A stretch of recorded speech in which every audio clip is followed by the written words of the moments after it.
আমি প্ৰথমে ভাৰতীয় জনতা পাৰ্টিৰ নেতৃত্বাধীন কেন্দ্ৰীয় নেতৃত্ব মাননীয় প্ৰধানমন্ত্ৰী নৰেন্দ্ৰ মোদী ডাঙৰীয়া আৰু আমাৰ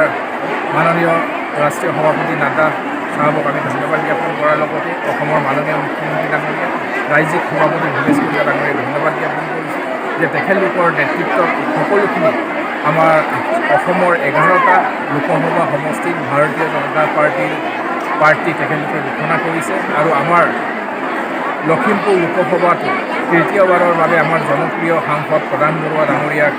আমাৰ প্ৰাৰ্থিত্ব প্ৰদান কৰিছে আৰু আজি আপোনালোকৰ সংবাদ মাধ্যমৰ জৰিয়তে আমাৰ সকলোগৰাকী যিসকল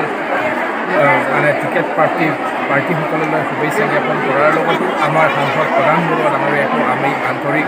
শুভেচ্ছা জ্ঞাপন কৰিছোঁ আৰু আমি এই তৃতীয়বাৰলৈ তেখেতৰ দলৰ ফালৰ পৰা প্ৰাৰ্থিত্ব প্ৰদান কৰাটোৱে তেখেতৰ জনপ্ৰিয়তাকে সূচায় আৰু এইবাৰ আমি লখিমপুৰ লোকসভা সমষ্টিটোত আমি বৃহৎ সংখ্যক ব্যয়দানত তেখেতক আমি জয়যুক্ত কৰাবলৈ সক্ষম।